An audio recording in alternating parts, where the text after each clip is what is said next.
Voltamos com o programa Fórum Legal. Hoje nosso tema é assédio moral e nossos convidados, Dr. Aparecido Inácio, advogado especialista em Direito do Trabalho e professor universitário de Ética e Legislação Empresarial, e Dr. César Alberto Granieri, advogado do Sintoresp e mestre em Função Social do Direito. Doutores, no bloco anterior falávamos como denunciar no caso do assédio moral. E quais são as provas? Como provar o assédio? Posso responder, César? Claro, Inácio. A principal prova do assédio é a testemunha. Porque o assédio ele acontece a quatro paredes, geralmente num lugar fechado. E aí a dificuldade é essa, porque a testemunha, inclusive nós somos advogados, a gente costuma qualificar a testemunha como a prostituta das provas. Porque tem três tipos de prova, o documento, a perícia e a testemunha. O documento você não tem como alterar, ele está aqui, ele é fixo. A perícia é feita por um técnico, já a testemunha ela é volúvel, ela pode mudar de opinião e tal, e é difícil conseguir testemunha. É difícil, né, se ela estiver trabalhando ainda na empresa. Exato. Essa é uma dificuldade para a gente conseguir coletar uma prova testemunhal. Porque ele fica com medo dele ser o próximo a ser assediado. É difícil. É difícil, e é difícil que essa testemunha vá depor na justiça. Ou venha aqui no sindicato, ou vá no Ministério Público e dizer, não, eu vi mesmo tal. Sim. Além das provas testemunhais, é possível também a pessoa filmar. Eu posso, se você está me assediando, eu posso filmar. O que não pode é um terceiro filmar. Os circuitos internos de TV também são utilizados como prova, né? Mas a mais característica das provas é a testemunha. Né? Recentemente, a Justiça também está aceitando o e-mail, né, César? O chefe manda e-mail chamando a atenção do funcionário e tal, ou funcionários ficam fazendo aqueles e-mails, aquelas correntes de piadinha contra o outro e tal. Isso também tem sido aceito como prova do assédio. E no caso da gravação, para que seja uma prova lícita, porque eu já ouvi dizer que não pode unicamente gravar só o que a pessoa fala, mas tem que ter uma voz daquele que porta o gravador também. A gravação tem que ser feita por alguém que está sofrendo o assédio ou por alguém que está participando do ato naquele momento. Não pode ser feito de uma maneira que um terceiro, uma montagem, né? Não pode ser conduzida. Não pode ser conduzida. Você produz um momento para a conversa a fim de que realmente possa gravar até numa situação de informalidade algo a fim de utilizar. Aí é um meio realmente ilícito. Agora, se você está sendo constantemente assediado e você produz a gravação, você tem que usar isso como elemento de prova, indubitavelmente. Tem um caso de um empregado que ele entrou na justiça porque fizeram um memorando e colocaram o nome dele nesse memorando e esse memorando era ofensivo a ele. Só que ele não podia tirar o memorando da parede porque senão ele ia ser descoberto. Ele pegou o celular e fotografou o memorando. Lá o celular tem foto, tem máquina. E daí ele pegou aquela foto e deu para o advogado que entrou com o processo e ele vai receber uma indenização porque aquele memorando era ofensivo a ele.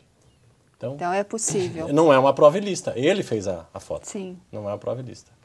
E no caso, como identificar e prevenir a questão do assédio? Essa é uma questão complexa, mas se for observado a moderna industrialização e as condições que hoje se operam aos trabalhadores, é plenamente possível se identificar através desses chamados grupos de conexão, né? Você começa a formar grupos que se conectem entre si, né? Por exemplo, nós trabalhamos juntos, eu estou sofrendo um assédio aqui, como é que ele vai ficar sabendo? Porque eu vou estar comentando, eu vou falar, poxa, mas que atitude estranha do meu chefe. Agora, como é que ele vai ficar sabendo? Porque eu tenho com ele uma conexão, eu tenho um trabalho de união, eu tenho um trabalho que tem que ser fomentado pela própria empresa, no sentido que os trabalhadores se conheçam, no sentido que os trabalhadores não sejam apenas a massa de manobra para a produção de qualquer produto. Não seja contratado para entrar lá, sair, entra às 7, sai às 5, acabou seu serviço, acabou seu trabalho, eu sento aqui com ele 5 anos, mas não sei nem onde ele mora. É uma questão complicada, que as empresas têm que começar a fomentar essas chamadas interações para que eles possam ser muito mais do que só colegas de trabalho. Sejam pessoas que se conheçam, pelo menos no seu ambiente de trabalho, ele saiba como que é a sua conduta, conheça a conduta do chefe, saiba identificar se aquele chefe está dentro da normalidade ou está agindo de maneira que distingue do seu perfil a qual ele já conhecia. Tem muitas outras Porque coisas. em pesquisa... É a chamada solidariedade no ambiente de trabalho. A empresa tem que estimular um ambiente de trabalho solidário e fraterno em que, respeitadas as devidas proporções, as atribuições e as posições de cada um, todos se interliguem e sejam solidários. Porque em pesquisa realizada recentemente, com 800 funcionários, São Paulo e Rio de Janeiro, 31% sofre assédio moral. Sofre. Exatamente. E os casos de assédio moral na justiça, do ano passado para cá, aumentaram 588%. 588%, isso é verdade. Então, essa pesquisa, ela mostra exatamente, primeiro, a compreensão que as pessoas estão tendo de que o assédio é uma violência, que ele interfere na qualidade do trabalho e que é possível, sim, que isso seja penalizado pela justiça. Hoje nós temos condenações impostas pela justiça para empresas que vão de 10 mil até a 2, 3 milhões de reais. Né? Tem várias condenações. A justiça não está sendo boazinha, não. Agora, também ao mesmo tempo, existe uma coisa que nós nos preocupamos, nós que somos advogados, que é a chamada indústria do assédio moral. São pessoas que acham que tudo é assédio. É assédio moral. Né? Que entra com processo, advogados que estão entrando com processo à torta à direita e pedindo assédio moral em tudo.